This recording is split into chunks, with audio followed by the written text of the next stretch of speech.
کہ اللہ کے نبی صلی اللہ علیہ وسلم کے امت پر ویسے تو اتنے حقوق لازم ہیں کہ انسان ان حقوق کا احاطہ نہیں کر سکتا۔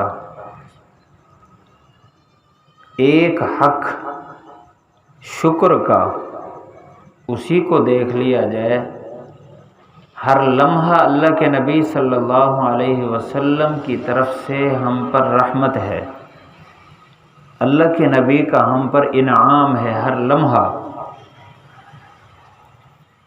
تو اس انعام و احسان پر شکر واجب ہے۔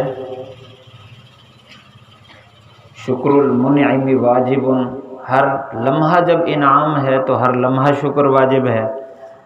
تو ہر لمحہ ہمارے اوپر اللہ کے نبی صلی اللہ علیہ وسلم کے بے شمار حقوق لازم ہیں۔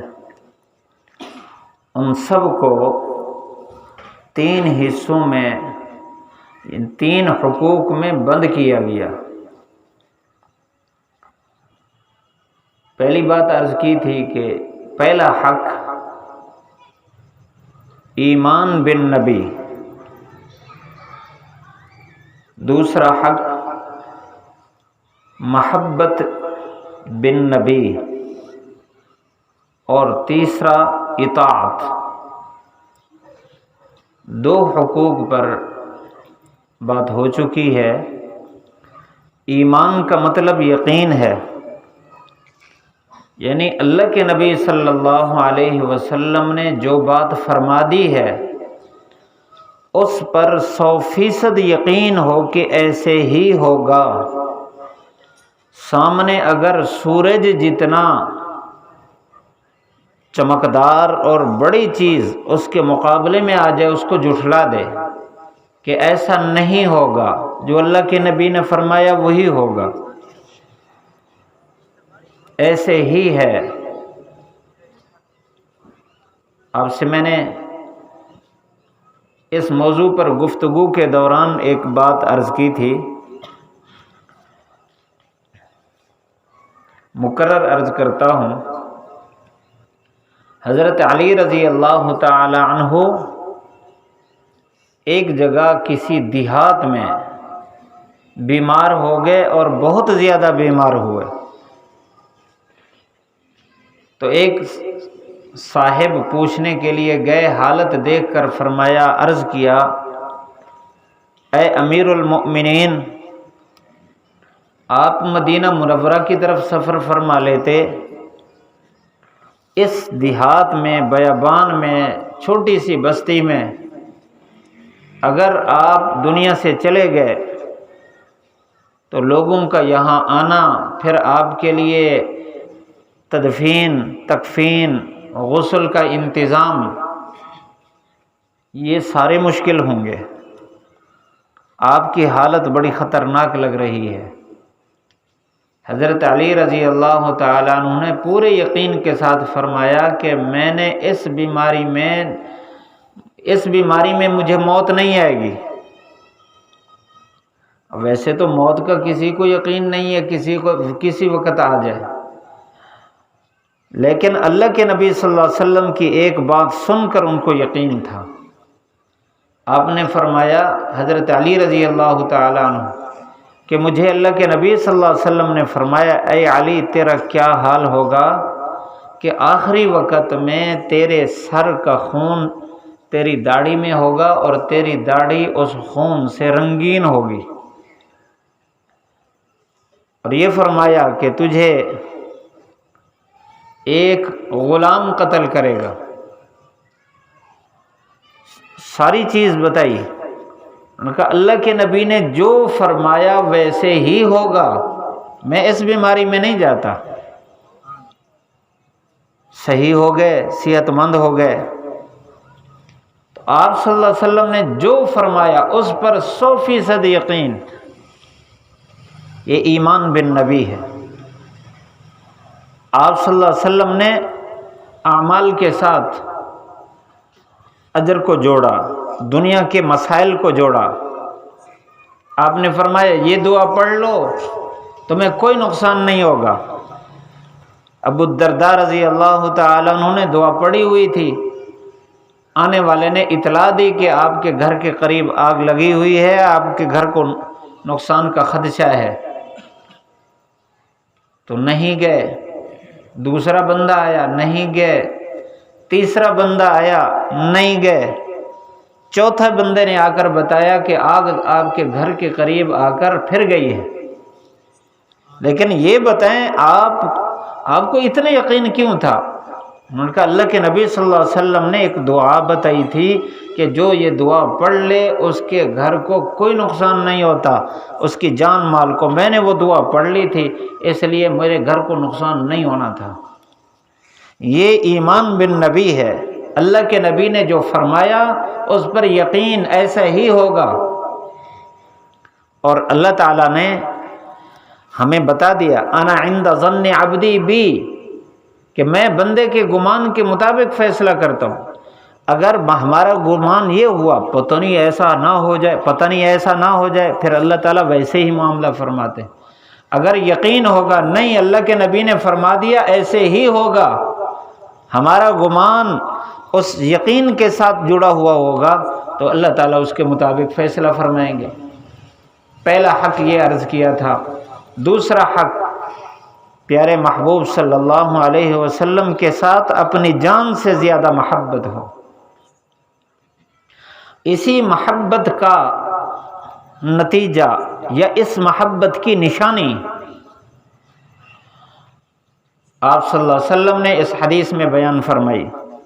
حضرت انس رضی اللہ تعالیٰ عنہ فرماتے ہیں آپ صلی اللہ علیہ وسلم نے فرمایا یا بنیہ، سبحان اللہ، کتنا پیارا لفظ ہے۔ حضرت انس رضی اللہ تعالیٰ عنہ کتنا خوش قسمت ہے کہ اللہ کے نبی فرما رہے اے پیارے بیٹے، یا بنیہ ان قدرت ان تصبح و تمسی،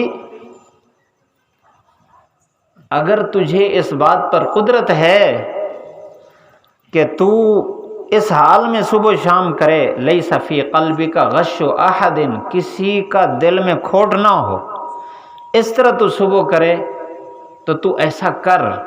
پھر فرمایا ذالک من سنتی، یہ میری سنت ہے۔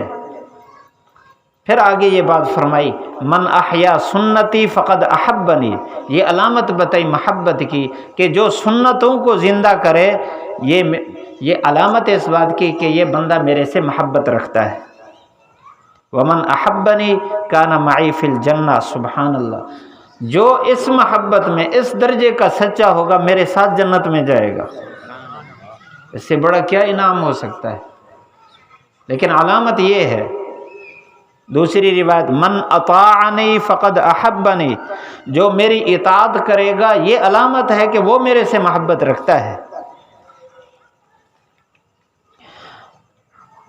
محبت اندر کی کیفیت کا نام ہے، پہلے اس موضوع پر تفصیل سے بات ہو چکی ہے۔ اب اندر کی جو کیفیت ہے دوسرے انسان کو اس کا کوئی پتہ نہیں، اور اللہ تعالیٰ نے ایمان والوں کو ظاہر کا مکلف بنایا ہے، اندر کا مکلف نہیں بنایا۔ ہاں اتنا حکم فرمایا کہ حسن ظن اختیار کریں، اچھا گمان کریں دوسرے کے بارے میں، لیکن وہ ایسے مقامات پر جن مقامات میں خیر اور شر دونوں کا احتمال ہو تو اس سے خیر کی امید رکھیں، خیر کا گمان رکھیں۔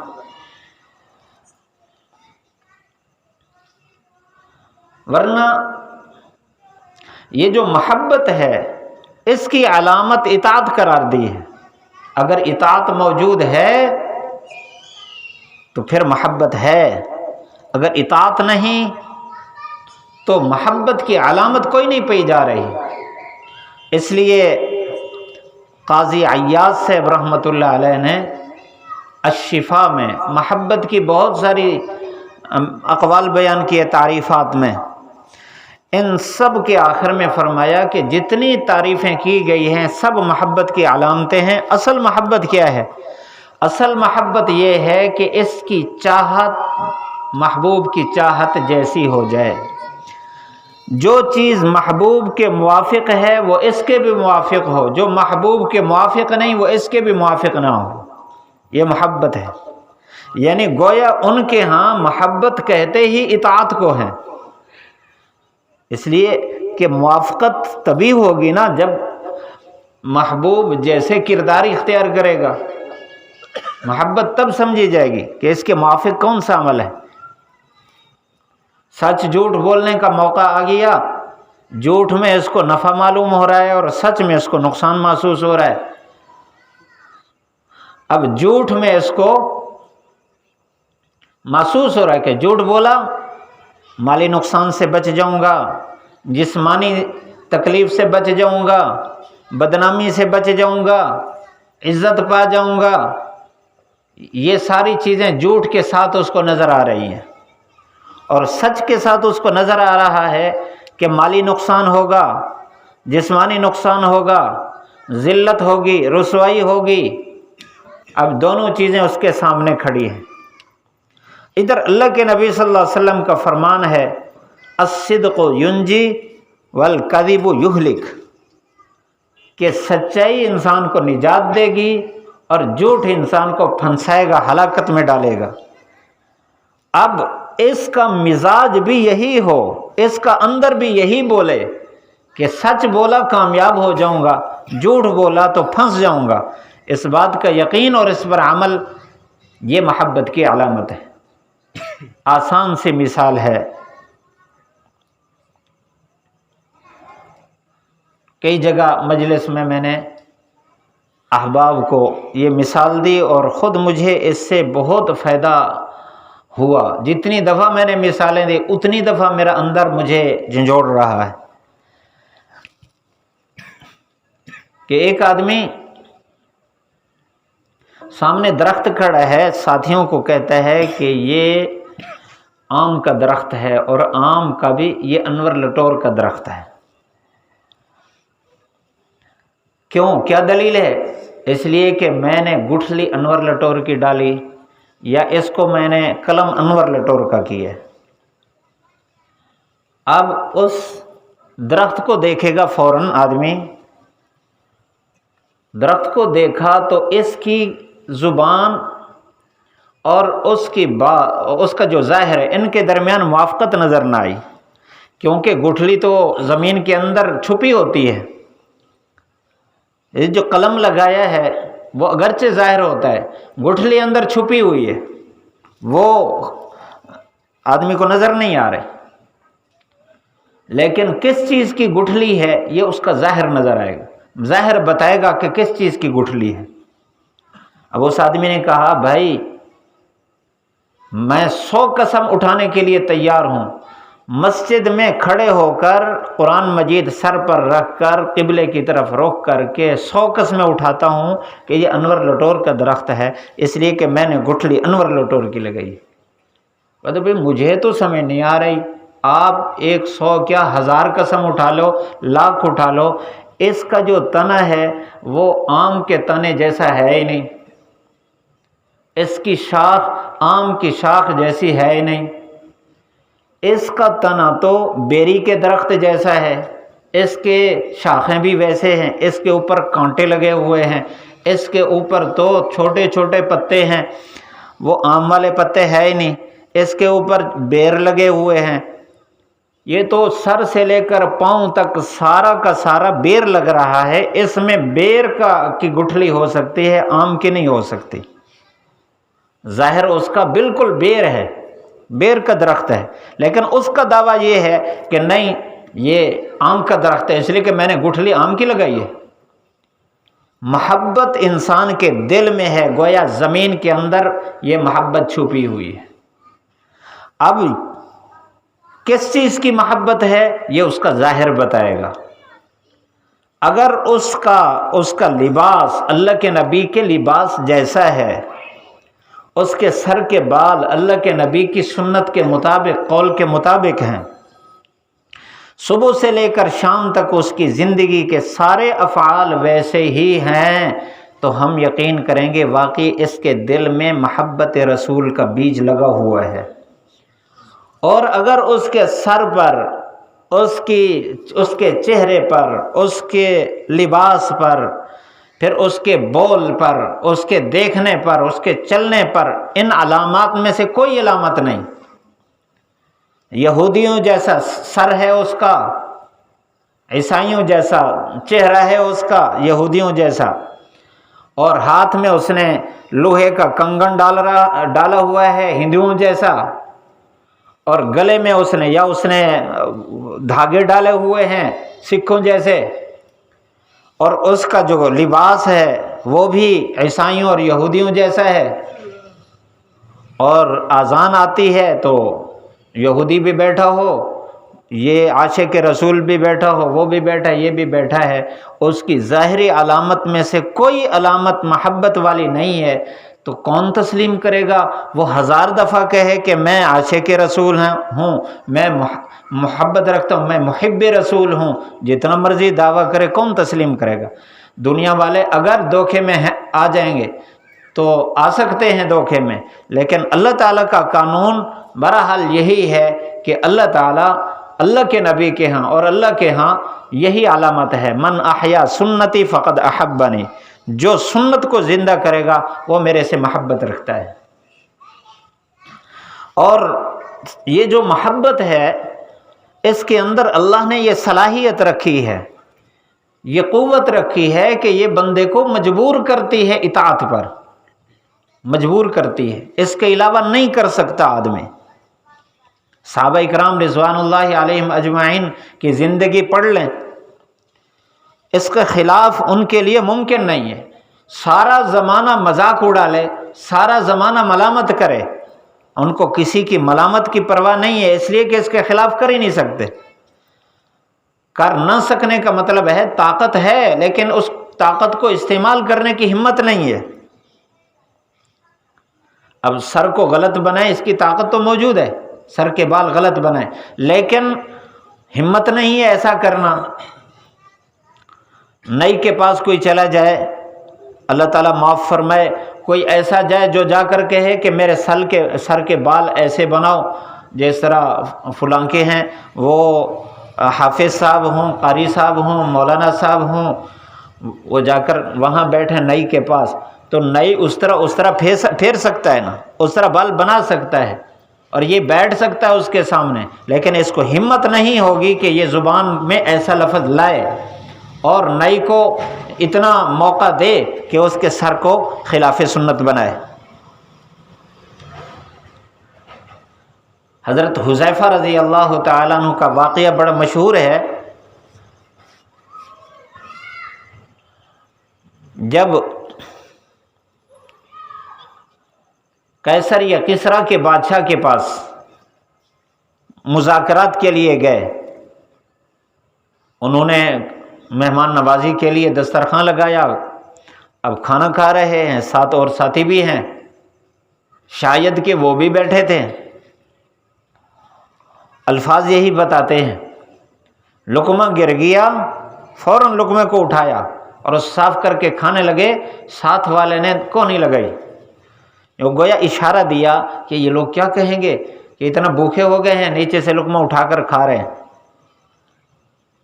اب کیا جواب دیا؟ کسی کی پرواہ نہیں کی۔ اترک سنت حبیبی بہؤلاء الحمقاء، ان بے وقوفوں کی وجہ سے میں اپنے محبوب کا طریقہ چھوڑ دوں؟ یہ اندر بولتا ہے، اندر اس کے خلاف نہیں کرنے دیتا۔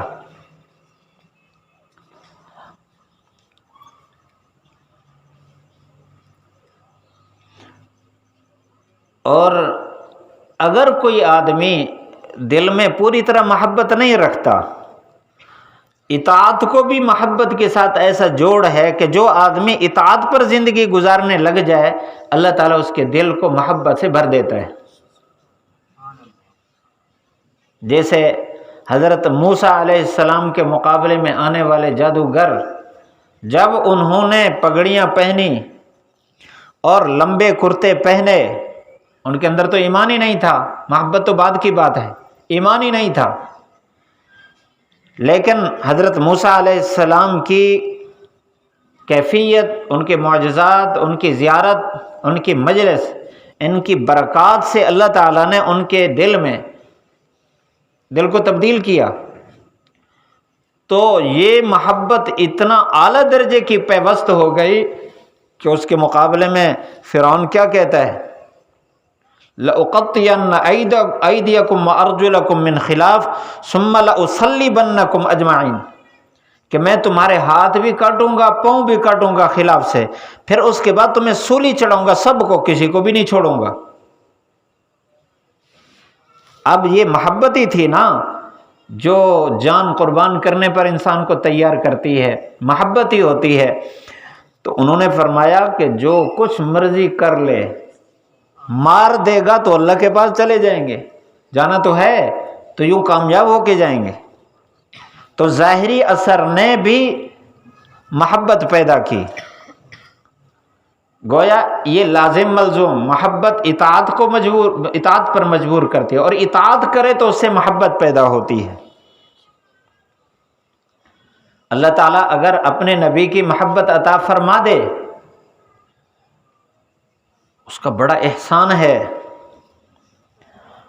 اور اگر محبت میں کمزوری آ رہی ہے، کہیں مقابلے میں معاشرہ آ گیا، خواہشات آ گئیں، دوست آ گئے، گھر والے آ گئے، مقابلے میں ادھر اللہ کے نبی کا حکم ہے، ادھر مقابلے میں ان کا حکم ہے، ان کے تقاضے ہیں، ان کے مطالبات ہیں، ٹکراؤ آ گیا۔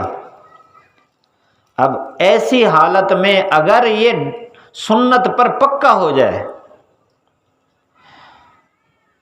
تو اس کی برکت سے اللہ تعالیٰ اس کے دل کو محبت سے بھر دے گا اور اس کا کام بھی بنا دے گا۔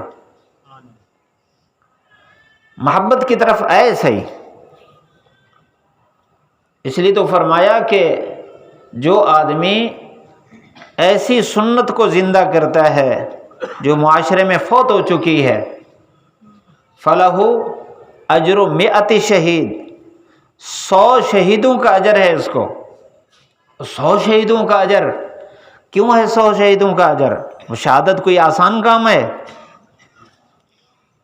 شہادت تو بڑا مشکل کام ہے، جان پر کھیلنا ہے، جان کو حوالے کر دینا ہے۔ اب اس میں زخم آئیں گے، تکلیف بھی ہوگی، جان نکلے گی، تکلیف ہوگی، ظاہری اسباب تو یہی بتا رہے، لیکن میری طرف توجہ رکھیں، لیکن وہ چلا جاتا ہے، اللہ اور اس کے رسول کی محبت میں جان دے دیتا ہے، اس کی جان نکلی تو ختم۔ جس آدمی نے معاشرے کا مقابلہ کرتے ہوئے، اپنے اقربا رشتہ داروں کے تقاضوں کا مقابلہ کرتے ہوئے، ملامت کا مقابلہ کرتے ہوئے سنت کو زندہ کیا، کیونکہ ہر لمحہ یہ اس کی جان پر وار چلتے ہیں۔ بھائی نے کہہ دیا یار تو نے مزہ نہیں کیا، دوست نے کہہ دیا یار تو نے کیا کیا، معاشرے نے کہہ دیا بھائی تو نے کیا کیا، ہر بندہ اس کو ملامت کر رہا ہے، ہر وقت گویا ہر بندے کی طرف سے اس پر وار چل رہے ہیں، تو اس لیے 100 دفعہ شہید ہو رہا ہے، 100 شہیدوں کا اجر اس کو۔ تو اس پر آئیں صحیح، جو اس پر آتا ہے اس کو مزیدار زندگی ملتی ہے، مزیدار زندگی، کیونکہ اللہ تعالیٰ نے حضور اکرم صلی اللہ علیہ وسلم کو جو طریقے دیے ہیں، ان میں علماء فرماتے ہیں یہ طریقے بہت ساری چیزوں سے بھرے ہوئے ہیں۔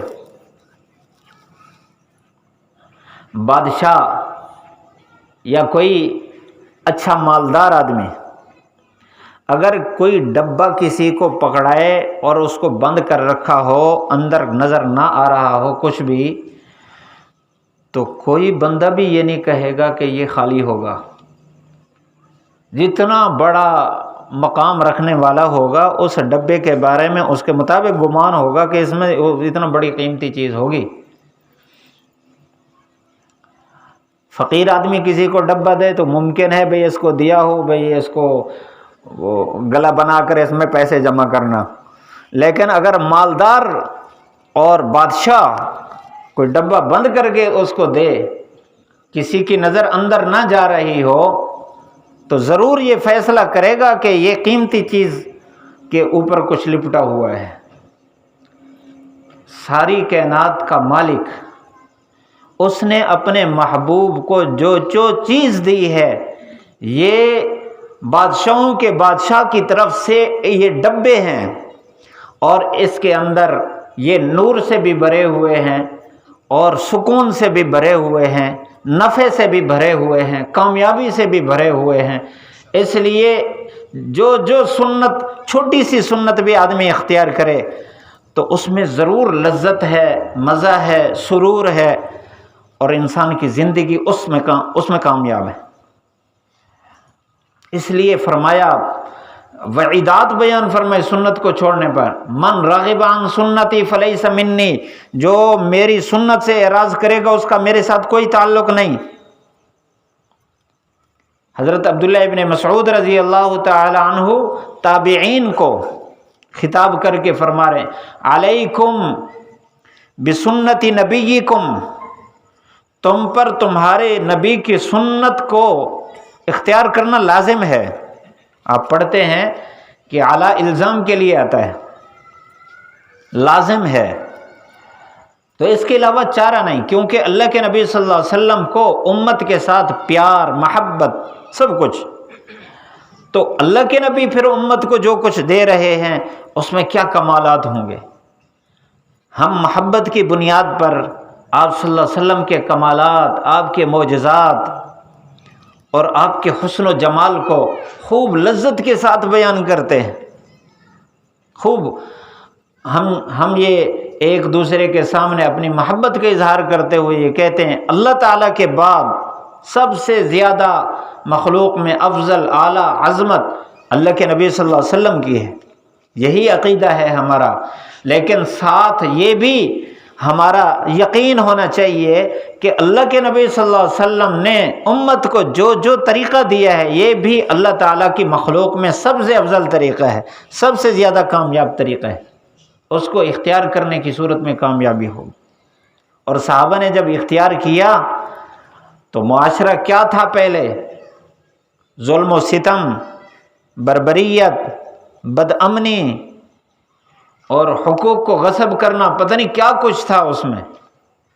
ایسی بری حالت تھی کہ کوئی یہ جو روم اور فارس جیسے ظالم اور اس وقت کے سپر طاقت جو ایک دوسرے کو کافی علاقے، کبھی وہ اس پر غالب آ رہا ہے، کبھی یہ اس پر غالب آ رہا ہے۔ الف لام میم غلبت الروم، اس کی تفسیر میں آپ لوگوں نے پڑھا۔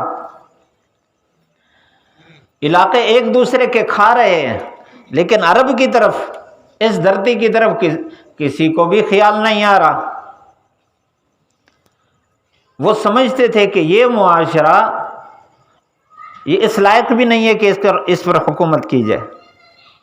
اسی معاشرے کے افراد ہیں، جب انہوں نے اللہ کے نبی صلی اللہ علیہ وسلم کے یہ حقوق ادا فرمائے، آپ صلی اللہ علیہ وسلم پر ایمان لائے، پھر آپ سے محبت کی، پھر آپ کی اطاعت کی، تو کتنا نورانی بنے۔